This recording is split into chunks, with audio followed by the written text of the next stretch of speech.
Like you possess all of these things, but you're still empty. Hey, baby, it gets lonely as you grow in progress, honestly. People will try you until they can't try you anymore. Always be the one that got away.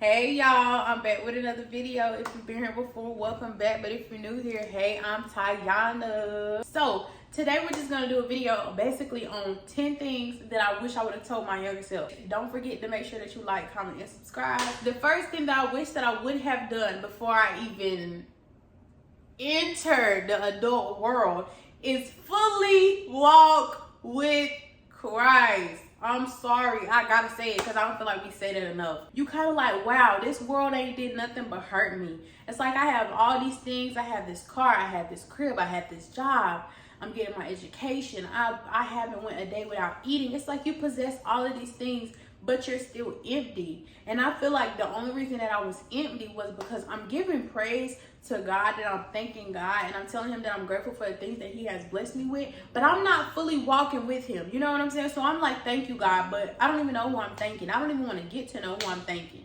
But he just keeps blessing me, and I keep choosing things that hurt me, which leads me to him, because it's like, okay, if I'm loving and doing all these things for all these people and they keep hurting me, who is not gonna hurt me? Who can I run to that's not gonna hurt me?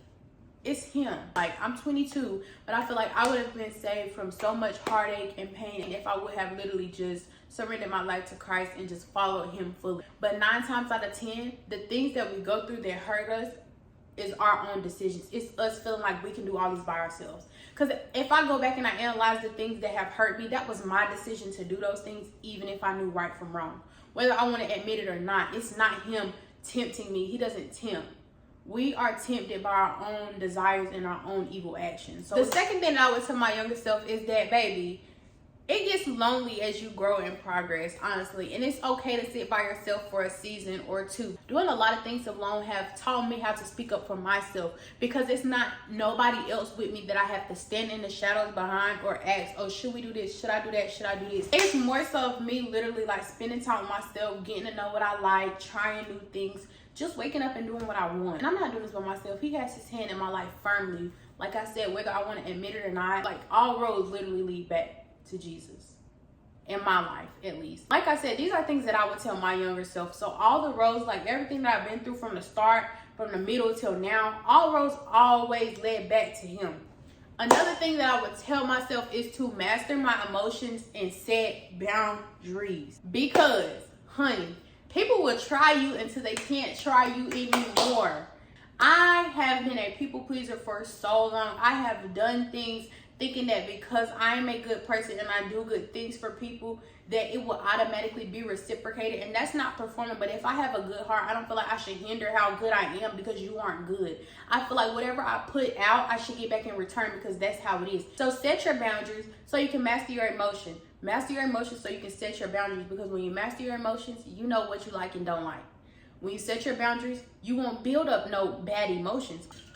I'm thirsty.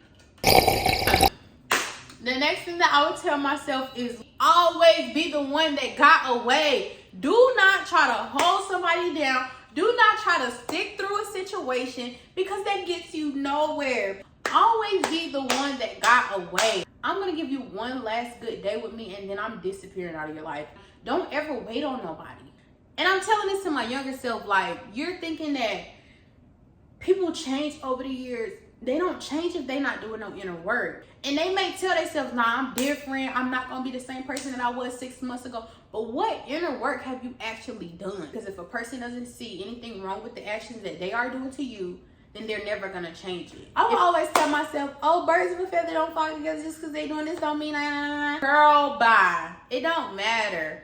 Who you hang around matters 110%. Whether you want to accept it or not. If that person not on what you own, just got to take a step back. If you're trying to transform, but they not trying to transform, it's always going to be an up and down. It's going to be like a seesaw. It's never going to be level. It don't necessarily mean they're bad. It just means if you're trying to progress from a certain level that you at, but your friends and the people around you aren't on that, you ain't going nowhere. You're not going to go nowhere, because you're going to be hindered by things. Okay, this is going to be my last point. Do not compete or compare with other people's life, success, nothing. You do not know what somebody did to get there. You do not know what they're going through. You do not know what it takes. You just see the outcome. My second point is, people don't see the times where you're crying, where you've actually failed, like literally failed. I'm gonna just tell y'all a little story. In 2023, I started taking my prereqs for an LPN nursing program, right?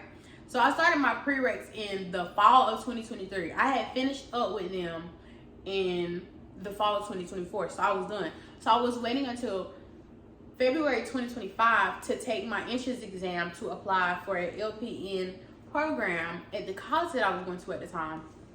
So February rolls around.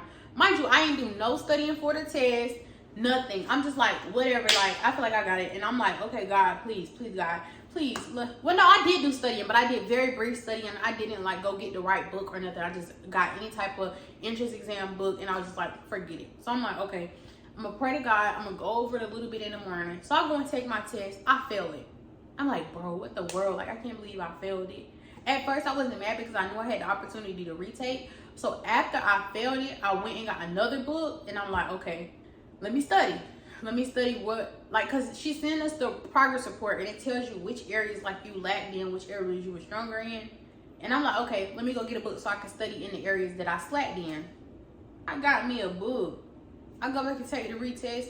I made the same grade that I made the first time. I think I told 2 people. Only 2 people know that I've actually taken my entrance exam and I failed it. I remember I cried on my living room floor so hard. I got back up, not immediately, but like after a while, like after I stopped beating myself up about it, I got back up and I literally started to work on myself. I'm like, it's no way that I want to be a nurse. I'm like, I'm male-centered, I'm partying, I'm drinking, I'm hanging out, I'm just doing everything that I want to do. I'm serving myself. But when it comes to me wanting to do better, it's like then I want to serve God and call on God and ask him to help me. In this gap between 2025 of last year and now, I have cut away from all of the things that I was doing. Stop partying.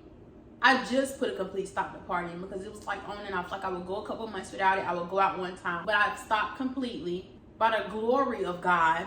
Basically what I'm saying is it's the process of things that gets us that glorifying end goal. If I would have went straight to that nursing program with my mindset, with my environment, it would have been a wreck waiting to happen. But God always has his hand in our life for a reason. People always want the outcome, but not the inner work and those dark periods that come in between. Me asking for him to put me through nursing school last year when I didn't study, when I was drinking, partying, and I knew if I passed my test, the first thing that I was gonna do was go celebrate with a drink.